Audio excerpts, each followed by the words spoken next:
ሰላም ሰላም ወደና ዩቲዩብ ቤተሰቦች እንደምን አላችሁ? እኔ ደህና ነኝ፣ እግዚአብሔር ይመስገን። እንኳን ወደ ናይል ዩቲዩብ በሰላም መጣችሁ። የናይል ዩቲዩብ ሳብስክራይብ፣ ላይክ እንዲሁም ኮሜንት፣ ሸር እያደረጋችሁ አበረታቱን። ከቃል ወደ ህይወት የተሰኘው ፕሮግራማችን ክፍል 12 ይዤላችሁ ቀርብ ያለሁ። እነሆ ክፍል 12 የጨለማው ተኩላና የልብ መገንጠል። የማህበረ ዳንኤል ዝና ገጠርና ከተማውን እያዳረሰ ሲመጣ በከተማ የነበሩት የዳዊት የቀድሞ የንግድ ጓደኞች በቅናትና በስጋት ተሞሉ። ዳዊት ንብረቱን ለድሆች ማከፋፈሉን፣ እንዲህ ያለ ታላቅ ተቋም መመስረቱን በነጋዴው ማህበረሰብ ዘንድ ትልቅ መነቃቃትን በመፍጠሩ ይህ ማህበር ካላፈረስን ስማችን ይጠፋል ብለው አደሙ። አንድ ቀን ዳዊት ወደ ከተማ ለህጋዊ ጉዳይ በሄደበት ወቅት የቀድሞ የቅርብ ጓደኛውና እጅግ ክፉ የነበረው ሳሙኤል ማህበሩ ወዳለበት መንደር መጣ። ሳሙኤል የመጣው ብቻውን አልነበረም።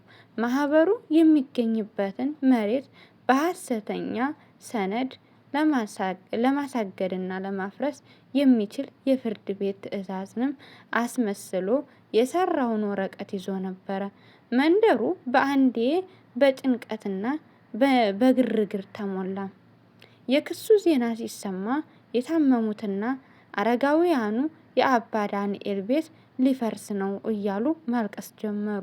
ሳሙኤል ሁኔታውን በትኩረት እየተመለከተ ሙሴ ብቻውን ወደ ነበረበት የአትክልት ስፍራ ቀስ ብሎ ተጠጋ። ሳሙኤል ከኪሱ ወፍራም የገንዘብ ጥቅል አውጥቶ ለሙሴ እያሳየው፣ ሙሴ አንተ እኮ እስከ ዛሬ ድረስ ምንም የሌለህ ድሃ ነህ። ዳዊት በሀብቱ ስሙን ሲያስጠራና በአካባቢው እንደ ቅዱስ ሲታይ፣ አንተ ግን እዚህ አፈሩን ጭቃውን ትበላለህ። ይህንን ክስ ብትደግፍልኝና ዳዊት ማህበሩን የሰራው በስርቆት ገንዘብ ነው ብለህ በሕግ ፊት ብትመሰክርልኝ፣ ይሄ ገንዘብ ሰጥቼህ ከተማ ወስጄ ታላቅ ነጋዴ አደርግሃለሁ አለው። የሳሙኤል ቃላት በሙሴ ጆሮ ላይ እንደ ነጎድጓድም አስተጋቡ። ሙሴ በሀሳቡ ተወጥሮና ሊያብድም ደርሶ ወደ በዓቱ ሲሮጥ አብርሃም በበሩ ላይ ቆሞ በሐዘን ሲመለከተው አገኘው። ሙሴ በጭንቀት እየተርበተበተ፣ ወንድሜ አብርሃም፣ ፈተናው ከአቅሜ በላይ ሆነብኝ። ሳሙኤል ገንዘብ ይዞ መጥቶ ዳዊትን እንዲከደውና ማህበሩ እንዲፈርስ እያባበለኝ ነው። ውስጤ በገንዘብ ፍቅርና በቅናት ተናወጠ ብሎ በሐቀኝነት ተናዘዘ። አብርሃም የሙሴን ትከሻ አጥብቆ ያዘውና በጽናት አይኑን እያየ አይኑን እያየ እንዲህ አለው፣ ወንድሜ ሙሴ ተመልከተኝ። ሰይጣን አንዳንዴ ለበጎ አስመስሎ በሀሳብ ደረጃ ሊያታልለንና ወንድማማቾችን ሊያቀያይም ይችላል። ቅዱስ እንጦንስ እንደሚለው ታላቁ ገድል የራስን ሀሳብ መመርመር ነው። አንተ ግን ይህንን ክፉ ሀሳብ ሳትደብቅ በመናገርህ የጠላትን ወጥመድ አሁን ሰበርከው። ይህ የመጣው ገንዘብ አንተን ሊያበለጽግህ ሳይሆን የአባ ዳንኤል አደራና የራስህን ንስሐ ሊያፈርስ የመጣ ተኩላ ነው አለው። አብርሃም ቀጠለና፣ ወንድሜ ህይወታችን ሁለት ሰዎች እንደሚሰሩባት ጀልባ ናት። አሁን ጌታ ማህበሩንና ወንድምህን እንድታድን ጸጋውን እየሰጠህ ነው። አንተም መቅዘፊያውን ወይም ፈቃድህን አጥብቀህ ጨብጥና ይህንን የዲያብሎስ ፈተና በትህትና አሸንፈው።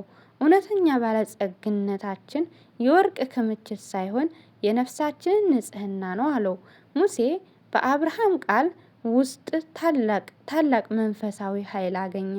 ወዲያውኑ ፊቱን አብሶ ደረቱን ነፍቶ ወደ ሳሙኤል ሄደ። በዙሪያው የነበሩት የመንደሩ ሰዎች ሁሉ ሙሴ ምን ሊወስን እንደሚችል በፍርሃትና በጉጉት ይጠባበቁ ነበር። ሙሴ ሳሙኤል ፊት ቆመና ያንን የገንዘብ ጥቅል ገፍቶ መሬት ላይ ጣለው። ሳሙኤል ሆይ፣ እኔ የስጋ ድሃ ብሆን ነፍሴ ግን በአባ ዳንኤል ፍቅር ባለጸጋ ናት።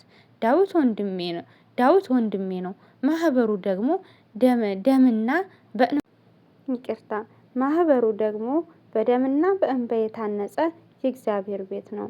ያንተ ምድር ላይ የሚቀረው ከንቱ ገንዘብ እኔን ሊገዛኝ አይችልም ብሎ ከሕዝቡ ፊት ጮኸ። ሳሙኤል በድንጋጤ በኀፍረት ተሸማቀቀ። በዚያች ቅጽበት ዳዊት ከከተማው ትክክለኛውንና ሕጋዊውንም የማህበሩን የባለቤትነት ሰነድ እንዲሁም የሕግ ባለሙያዎችን ይዞ ደረሰ። የሳሙኤል ሐሰተኛ ወረቀት ፈረሰ፣ ተንኮሉም በሕዝቡ ፊት ተጋለጠ። ሳሙኤልና ተከታዮቹ ጭራቸውን ቆልፈው በኀፍረት ከአካባቢው ኮበለሉ። በዚያም ምሽት ማህበሩ ውስጥ የነበረው ጭንቀት ወደ ታላቅ ደስታና እልልታ ተቀየረ። የመንደሩ ሕዝብ የሙሴን ታማኝነት፣ የልጆቹን ፍቅር አይተው እነዚህ ሰዎች የሚከተሉት አምላክ እውነተኛ ነው እያሉ በመቶዎች የሚቆጠሩ ሰዎች ወደ ቅድስት ኦርቶዶክስ ተዋሕዶ ሃይማኖት እምነት ለመግባት መወሰናቸውን ገለጹ። ማህበረ ዳንኤል በፈተናው እሳት ውስጥ አልፎ ይበልጥ ደምቆ በራ። ክፍል 13 ይቀጥላል። ከክፍል 12 ምን ተማራችሁ? ከክፍል 12 የተማራችሁን ኮሜንት ላይ አስቀምጡልኝ። እኔ ከክፍል 12 የተማርኩት ነገር ቢኖር ሰይጣን እኛን በምንም አይነት ነገር ሊያታልለን እንደሚችል ተምሬያለሁ ማለት ነው። በገንዘብ ሰላም ሁኑ።